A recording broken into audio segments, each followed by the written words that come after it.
Bonjour Anne Hidalgo. Bonjour à vous. Vous êtes maire de Paris depuis 2014, président de l'Association internationale des maires francophones. Vous avez été classé parmi les 25 figures les plus influentes de 2024 par le Financial Times et les 100 personnalités les plus influentes par le Time sur le climat.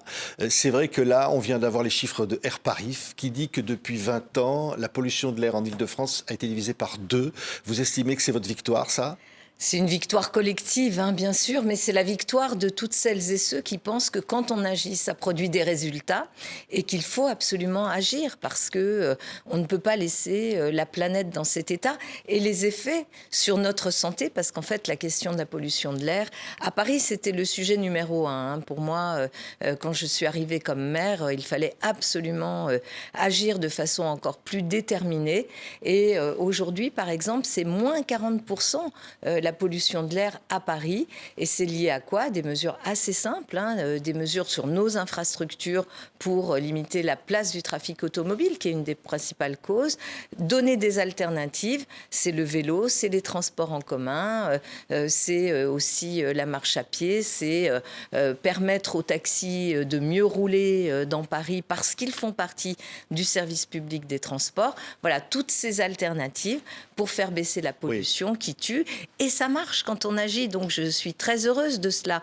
Je travaille beaucoup avec l'OMS, avec tous les réseaux de villes qui se sont engagés. À Londres aussi, mon collègue Sadiq Khan à Londres a aussi des résultats extrêmement intéressants et beaucoup d'autres à Bruxelles.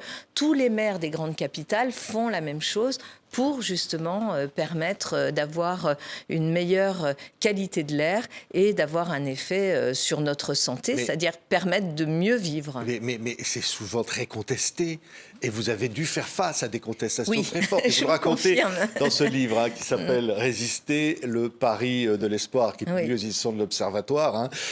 Les ZFE, les fameuses zones à faible émission, sont en discussion à l'Assemblée nationale. Il y a une forte opposition de certains qui disent que c'est une politique anti-gueux contre les pauvres.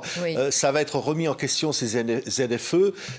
Vous vous dites que c'est une erreur, c'est quoi ? C'est une faute même. Vous savez, j'entends ce discours très appuyé aussi par le lobby automobile, les constructeurs, le lobby du diesel, tout ce que j'appelle aussi les fossiles, les énergies fossiles qui essayent quand même de s'accrocher à leur vieux monde. Et ils nous font le procès de quoi ? Ils disent s'attaquer à la voiture, c'est s'attaquer aux pauvres. Mais de qui se moque-t-on ?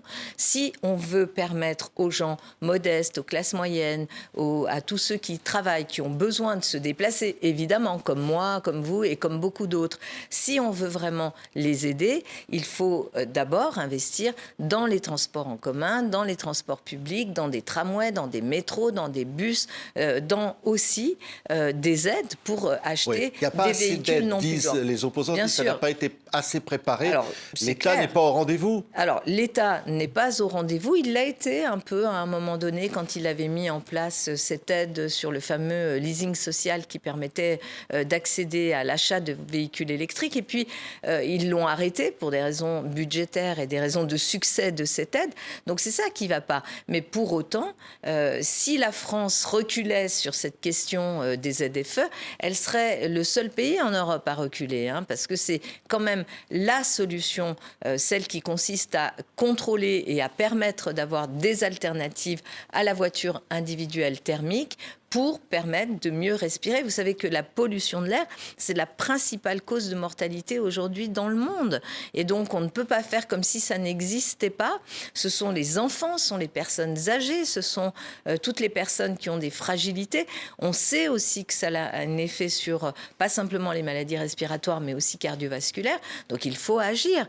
Mais je sais que, puisque la France est quand même sous le coup de condamnations européennes et que un des points qui la sauve un peu ces dernières années, c'est justement que des grandes villes comme Paris, Lyon notamment, se sont engagées avec des ZFE et qui ont permis justement à la France d'avoir des résultats de meilleure qualité. Donc je pense que notamment sur Lyon et sur Marseille, la France ne reculera pas sous l'impulsion de tous ces climato-sceptiques qui vraiment, enfin je le dis à nos concitoyens, le monde d'avant, ça va plus marcher, ça ne marche pas. La prédation des ressources naturelles, la prédation par les énergies fossiles et la pollution de l'air, de l'eau, ça ne permettra pas à l'humanité de survivre. Donc il faut absolument agir. Oui, et dans moins d'un an, des élections municipales. Vous avez annoncé que vous ne seriez pas candidate. Il y a une modification du mode de scrutin qui est envisagée, une loi PLN. Ça sera plus de démocratie, ça sera plus de représentation des votes des citoyens, ça sera mieux. Vous savez, je suis vraiment scandalisée qu'à moins d'un an, mais vraiment moins d'un an d'une élection municipale, certains s'amusent à changer le mode de scrutin. C'est soutenu par le gouvernement, c'est Renaissance dans une alliance quand même contre nature, avec l'extrême droite et l'extrême gauche, qui poussent. Et qui poussent pourquoi ? Pas pour plus de démocratie. À l'arrivée, ça va donner des élections beaucoup plus politisées, beaucoup plus hors sol, beaucoup plus éloignées des préoccupations de nos concitoyens.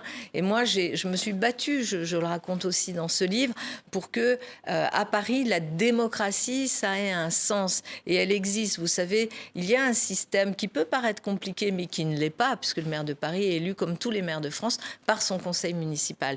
Mais comme on est une très grande ville, on a des arrondissements. Et l'arrondissement, les Parisiens, et je leur dis, ils y sont attachés à leur arrondissement, ils sont attachés à leur maire d'arrondissement. C'est l'échelon de démocratie de proximité. Et ça marche comme ça. Et aujourd'hui, un certain nombre de personnes, pour des calculs politiciens, mais vraiment de très bas étage, et parce qu'ils n'ont pas réussi leur coup aux dernières élections et qu'ils ne veulent pas faire l'effort de l'implantation politique, c'est-à-dire d'aller chercher la confiance des gens dans chaque quartier, dans chaque rue, eh bien, ils essayent de passer par cette modification électorale. J'espère que le Sénat bloquera cette régression démocratique, parce que ça n'a pas de sens. Ça n'a pas de sens aujourd'hui de s'attaquer à ce sujet. À Paris, ça marche. Il y a peut-être d'autres urgences démocratiques dans le pays que Paris. Oui, un écho dans le Canard enchaîné de ce matin dit que votre ancien premier adjoint Emmanuel Grégoire pourrait être candidat pour vous succéder, soutenu par Renaissance, le parti d'Emmanuel Macron, plutôt que de soutenir Rachida Dati. Oui, j'ai vu ça. Je pense que moi, je soutiens Rémi Féraud parce qu'au moins, il y a de la clarté. Je sais que c'est un homme de gauche, que c'est un homme fidèle, que c'est un homme pas sectaire, que c'est un homme qui aime profondément Paris, qui a été maire d'arrondissement, qui a pu développer vraiment toute sa connaissance de Paris, de nos quartiers. Et en plus, c'est quelqu'un, puisque je suis sur une chaîne internationale, qui est très engagé sur des combats pour les droits humains. Je pense notamment à tout son engagement pour les populations kurdes. Je pense à tout son engagement sur les chrétiens d'Orient. C'est vraiment une très très belle personnalité. Et voilà, il faut faire le choix de la clarté. Parce que cet écho veut dire que c'est pas clair, quoi. C'est-à-dire que là, c'est quand même, je disais, votre ancien premier adjoint. Absolument. Pourrait être soutenu par la droite, au fond.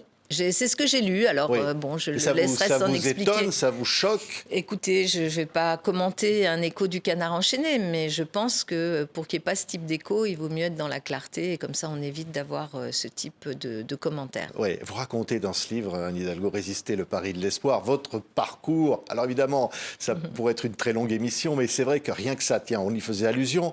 Vous parlez à un moment d'une révolution de palais, un Carteron de pieds nickelés qui à un moment donné essaye de prendre le pouvoir à la mairie de Paris. Il se passe de drôles de choses à la mairie de Paris. Justement, la démission de ce fameux premier adjoint.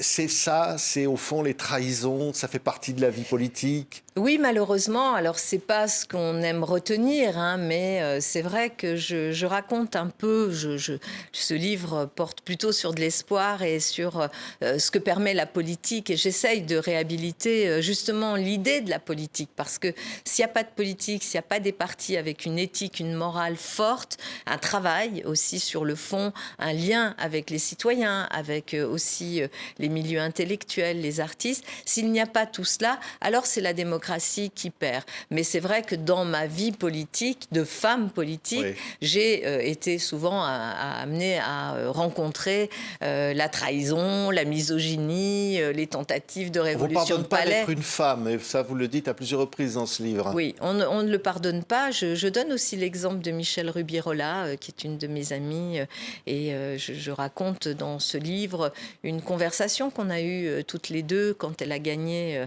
la mairie de Marseille et qu'elle a été elle-même aussi confrontée à ce type de difficultés. Moi, j'avais 20 ans derrière moi de vie politique et donc du coup, j'ai su réagir, j'ai su, parce que j'ai eu ce temps, cette durée-là, construire aussi une équipe heureusement de fidèles, parce que il y a les trahisons, mais il y a aussi les fidélités. Et mon équipe, l'équipe d'élus, mon équipe de collaborateurs autour de moi, est une équipe qui est là depuis très longtemps. Vous savez, j'ai des collaborateurs qui sont là avec moi depuis le début, c'est-à-dire depuis 2001. Je n'étais pas encore maire. C'est aussi une très très belle aventure humaine, mais il faut, et je le dis aussi, moi je n'ai pas cherché à me faire une carapace, c'est-à-dire souvent en politique, comme la trahison est à chaque coin de rue, les politiques ont tendance à se refermer sur eux-mêmes et finalement à regarder chaque rencontre comme une rencontre suspecte. Moi je me suis dit, je veux me laisser vraiment dans l'ouverture, dans la confiance, dans les rencontres, dans les équipes que je constitue. Et puis s'il y a une trahison, je ferme la porte à double tour et je passe à autre chose. Mais je ne veux pas me fermer parce que la trahison sera à chaque coin de rue. Parce qu'il y a aussi à chaque coin de rue des très très belles aventures et des choses qu'on fait dont on est fier, comme par exemple les résultats sur la pollution de l'air, ou alors les Jeux Olympiques et Paralympiques, faits dans un scepticisme général. Vous avez dit, et vous le racontez aussi, ça ne marchera pas, des colibés, des moqueries, on vous dit c'est stupide. C'était violent, c'était très très violent, c'était des campagnes internationales aussi, relayées par des réseaux internationaux, des campagnes contre Paris, des campagnes contre moi, pour expliquer que Paris, c'était l'enfer sur Terre. Et puis, on a tenu bon. Là aussi, il y avait Tony Estanguet, il y avait toute une équipe, une espèce de commando. Pierre Rabadan, qui est absolument magnifique, mon adjoint chargé des sports et des Jeux Olympiques. Et on a porté cette candidature et les Jeux. Et vous savez, le fait d'avoir donné quand même beaucoup de bonheur et d'espoir de ce moment qui a été quand même exceptionnel, où les Français, les Parisiens ont retrouvé une confiance en eux, en leur capacité. Ça fait partie de ces réalisations politiques qu'on arrive à porter avec de la conviction. Je pense qu'il faut beaucoup de conviction, c'est ce qui manque aujourd'hui beaucoup au monde politique. Il faut de la détermination, il faut de la méthode, il faut du professionnalisme et aussi savoir s'entourer et en tous les cas ne pas s'arrêter à ceux qui voudraient vous bloquer pour des raisons qui n'ont rien à voir avec les convictions et qui sont des raisons souvent très politiciennes et sans intérêt. Oui, mais alors, votre candidature à l'élection présidentielle, vous dites dans ce livre, je savais que ça allait être dur. Je savais que j'allais en prendre plein la figure. Vous dites presque, je savais que je ne gagnerais pas, mais j'ai décidé d'y aller quand même. Et on vous a dit, mais non, une femme ne sera jamais présidente de la République. On vous l'a dit, ça. On me l'a dit. D'abord, j'y suis allée parce que c'est vrai qu'à l'époque, s'il n'y avait pas eu de candidature socialiste, il n'y aurait plus de parti socialiste. Le Parti socialiste est un parti qui existe parce qu'il joue dans cette cour-là. Alors, bien sûr, le résultat a été terrible, violentissime. Mais si je n'avais pas relevé le drapeau avec les quelques personnes qui ont accompagné, je les cite dans mon livre, parce que vraiment, elles ont été héroïques d'accompagner cette aventure politique-là, il n'y aurait pas aujourd'hui de parti socialiste. Mais pour autant, c'est vrai que j'ai rencontré, y compris dans des soutiens, je le mentionne, un député qui me dit, tu sais, je voterai pour toi, t'es ma ma candidate, etc., mais un député socialiste.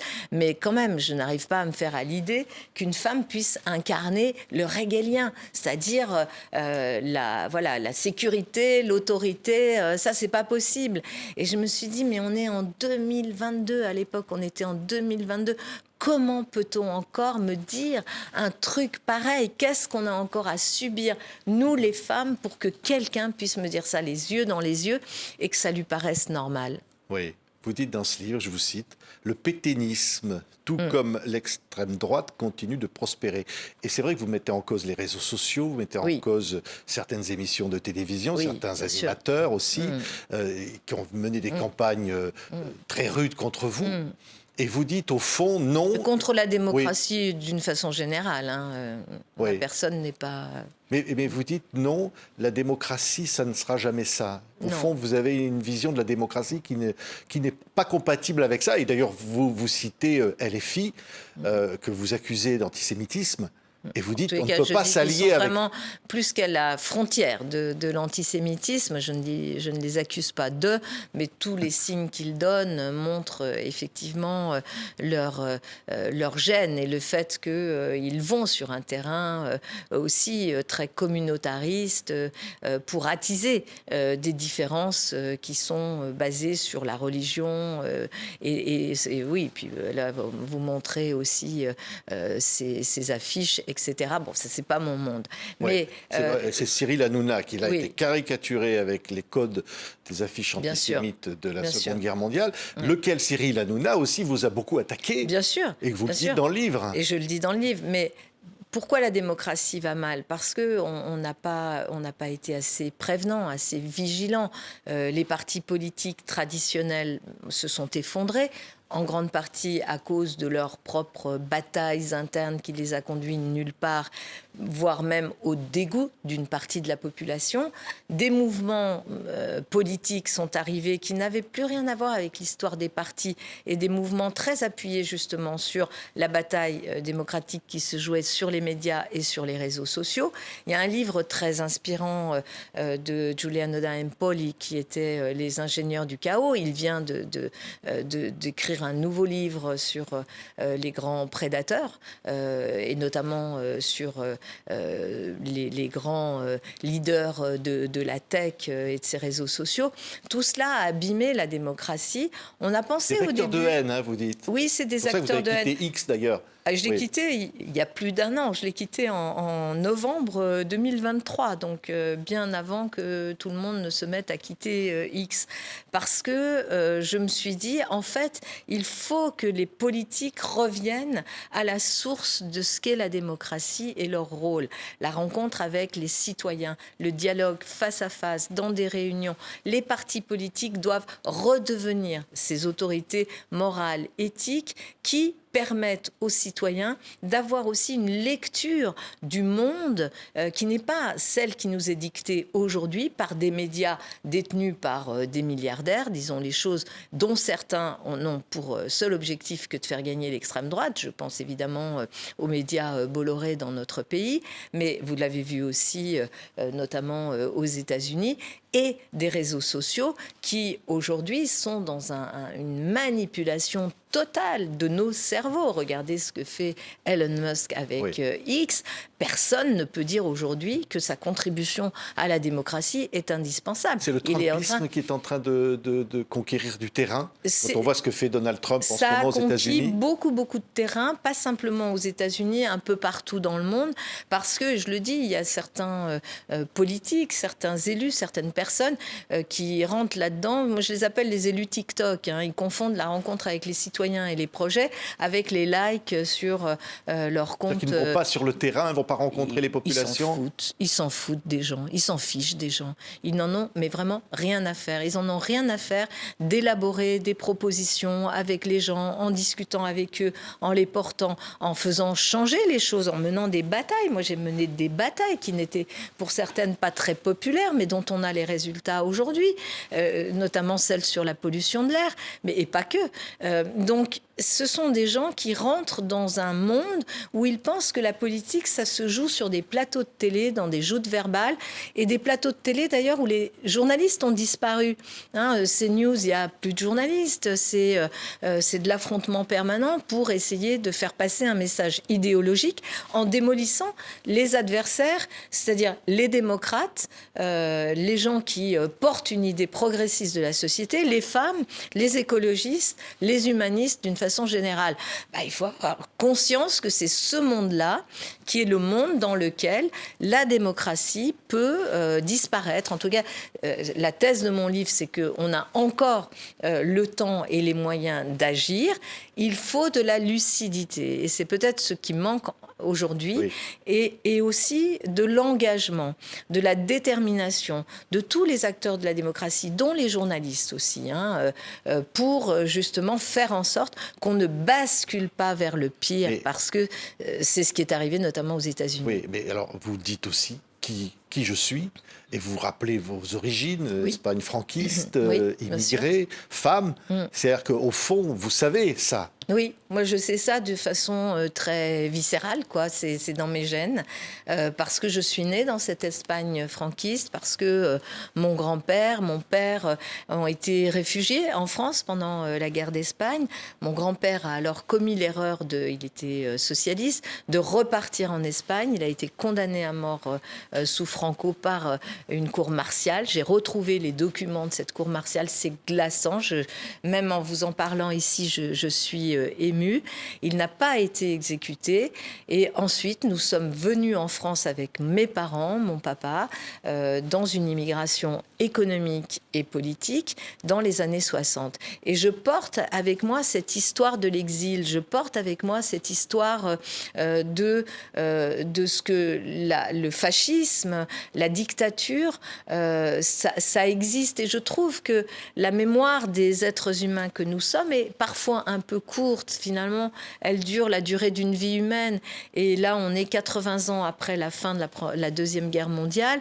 Et on voit bien que cette mémoire-là, elle se perd et certains voudraient l'oublier. C'est pour ça que je parle du pétainisme et je parle de Zemmour et de la façon dont il a été visiblement, enfin, plus que visiblement, table ouverte pendant la présidentielle, et que derrière l'extrême droite qu'incarne Zemmour, il y a plusieurs types d'extrême droite, mais cette extrême droite-là, qui est une extrême droite dans la tradition française, elle a aujourd'hui pour objectif la réhabilitation de Pétain. Réhabiliter Pétain serait la dernière digue qu'il pourrait faire tomber pour que cette extrême droite-là puisse être vraiment réhabilitée, faire oublier son passé et jouer dans la cour des démocrates. Oui. Nous ne pouvons pas laisser faire ça, et je me réjouis d'ailleurs que la justice, je ne sais pas quand, mais prochainement, devra se prononcer sur la mise en cause du négationnisme supposé, puisqu'il n'est pas encore aujourd'hui condamné, de Zemmour pour ses propos sur Pétain qui aurait sauvé les Juifs. Vous citez en ouverture du livre Martin Luther King qui dit « Nous devons apprendre à vivre ensemble comme des frères, sinon nous allons mourir tous ensemble comme des idiots ». Et c'est vrai que Marine Le Pen a cité Martin Luther King dans son meeting pour s'en prendre au juge dans sa condamnation dans l'affaire des assistants parlementaires, en disant qu'elle était une victime un peu comme Martin Luther King. C'est une honte absolue. Enfin, d'abord, les juges dans notre pays, et nous avons heureusement la chance d'avoir encore une justice indépendante qui est le garant de l'état de droit, parce que s'il n'y avait plus ça, alors on ne pourrait plus parler de démocratie. Je suis évidemment indignée de toutes les attaques qui ont eu lieu contre les juges, indignée lorsque Marine Le Pen se fait passer pour une victime. Elle est quand même, elle a été condamnée sur une affaire dans laquelle elle a utilisé des moyens publics, les moyens du Parlement européen, à des fins qui n'étaient pas celles prévues par les lois et les textes européens. Donc elle est condamnée, elle est coupable, elle n'est pas la victime, et les juges ne sont pas les coupables, et la justice française n'est pas coupable. La justice française, là, est victime des attaques de Marine Le Pen. Et c'est, vous savez, c'est ce procédé qu'on voit chez ces populistes assez dangereux. plus c'est gros, plus ça passe. On va prendre la référence d'un homme, Martin Luther King, qui est vraiment un des héros de la bataille pour les droits civiques des Afro-Américains, pour les droits humains, pour les libertés, qu'il a payé de sa vie. Et Marine Le Pen ose utiliser cette figure du combat antiraciste et du combat pour les droits pour se l'approprier. Cette appropriation culturelle-là, elle est absolument honteuse. J'espère que pas grand monde ne tombe dans le panneau. Oui, un mot, vous avez fait citoyen d'honneur le maire d'Istanbul, oui. emprisonné par Recep Erdogan en Turquie, empêché de se présenter à l'élection présidentielle. Il est citoyen d'honneur de Paris ? Oui, il est citoyen d'honneur de Paris. Vous savez, Paris dans le monde compte beaucoup, parce que c'est la patrie de Victor Hugo, parce que c'est la patrie des droits humains, parce que ça s'est vu aussi dans la cérémonie d'ouverture, cette liberté qui nous anime, et donc donner la citoyenneté d'honneur au maire d'Istanbul, qui est aujourd'hui emprisonné tout simplement parce que le président turc veut l'empêcher de concourir à l'élection présidentielle dans laquelle Ekrem İmamoğlu aurait toutes ses chances. Évidemment que la protection de Paris nous paraissait une évidence et qu'elle a été d'ailleurs attribuée à l'unanimité du Conseil de Paris, ce qui est quand même aussi un signe de cette communauté d'élus de droite, de gauche qui se retrouvent pour défendre les droits humains quand ils sont attaqués et quand une personnalité comme Ekrem İmamoğlu est privée de liberté dans son pays. Encore un mot, Anne Hidalgo. Alors c'est vrai que vous racontez la bataille du périphérique, la rue de Rivoli, la promenade du pont d'Iéna qui s'ouvre sur la Tour Eiffel qui est devenue piétonne, la place de la Concorde qui va être couverte d'herbe, de gazon, c'est ça ? Oui, ça va être très beau. Tout ça, vous dites, je vais laisser une empreinte personnelle dans cette capitale éternelle, cette ville-monde qui est Paris ? Je ne sais pas si c'est personnel parce que je ne suis pas toute seule à porter cela et je pense que c'est un travail d'équipe, et sans une équipe. Alors c'est vrai qu'il y a eu ma détermination et ma volonté d'avancer et que finalement j'ai été résistante parce qu'il y aura encore des vents contraires et des gens pour vous faire céder. Mais moi je ne céderai jamais sur les questions de démocratie, sur les questions de climat, sur les questions de droits humains, sur les questions de réfugiés, sur tous ces sujets qui sont éminemment importants et sur lesquels il faut des voix, beaucoup de voix pour les sans-voix, beaucoup de voix pour porter ces combats. Moi, je suis contente que Paris, finalement, soit resté fidèle à son histoire qui est, comme le disait Victor Hugo, Paris est là pour bousculer les choses, est là pour faire naître des étincelles, pour faire naître de la lumière. Ça reste vraiment un phare aujourd'hui dans le monde, notamment sur ces questions humanistes et démocratiques très, très importantes. Mais vous dites, vous n'avez pas tout réussi. Oui, bien sûr. Il y a forcément des regrets. Oui. Il y a des choses que j'aurais aimé. Des erreurs, je vais pas. Vous savez, c'est tellement dur. Je vais pas venir là sur un plateau me battre la coulpe parce que je pense que quand même les réussites sont belles et elles sont saluées et elles apportent du mieux vivre à beaucoup de gens et c'est ça qui m'importe. Mais bien sûr, avec l'expérience, il y a des choses qu'on fait différemment. Je raconte d'ailleurs que aguerri au combat des voies sur berge, la bataille du périphérique, elle est beaucoup plus facile, disons les choses, parce que on sait beaucoup mieux comment s'y prendre, on sait mieux comment expliquer les choses, on sait mieux aussi comment justifier, apporter les preuves de ce que l'on dit et des effets qu'on attend. Et puis quand les gens, ce qui est très intéressant quand on a la durée de vie que j'ai en politique, parce que c'est quand même aussi rare de pouvoir être... j'ai été élue la première fois il y a quasiment quasiment 25 ans à Paris comme première adjointe de Bertrand Delanoë, et puis quasiment 11 ans maintenant comme maire de Paris.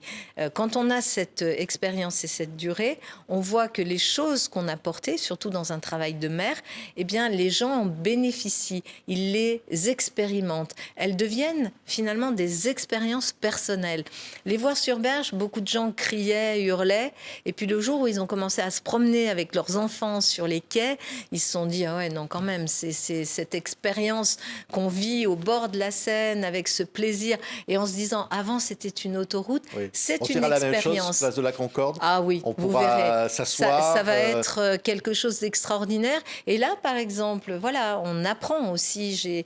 Pour la place de la Concorde, qui est vraiment un lieu mythique, historique, j'ai souhaité, il y a un an à peu près, c'était avant les Jeux Olympiques, réunir une commission avec beaucoup d'experts du patrimoine. Parce qu'évidemment, c'est un lieu qui compte. C'était la place royale. C'est une place dans notre histoire. Je n'avais pas décidé toute seule de comment on allait l'aménager. Ça ne m'a jamais traversé l'esprit.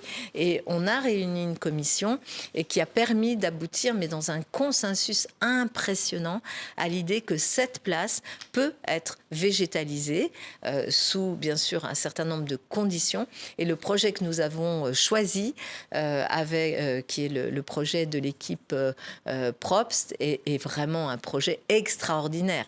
J'ai hâte, mais bon, je serai plus maire quand elle s'inaugurera. Vous dites dans ce livre, Anne Hidalgo, je déborde tellement d'énergie et d'amour pour résister et agir. Je veux envoyer un message à mes enfants, à mes petits-enfants, le plus beau reste à venir. C'est à dire qu'au fond, vous n'allez pas quitter Paris, vous n'allez pas quitter le... Non, quitter Paris On jamais. sent bien que... Non, quitter Paris jamais, et puis garder de l'énergie et de l'espoir, parce que je pense que quand on a la chance, j'ai eu la chance de mener jusqu'à présent ma vie de façon très libre et sans me laisser ni corrompre ni pervertir par les désirs des autres, voilà.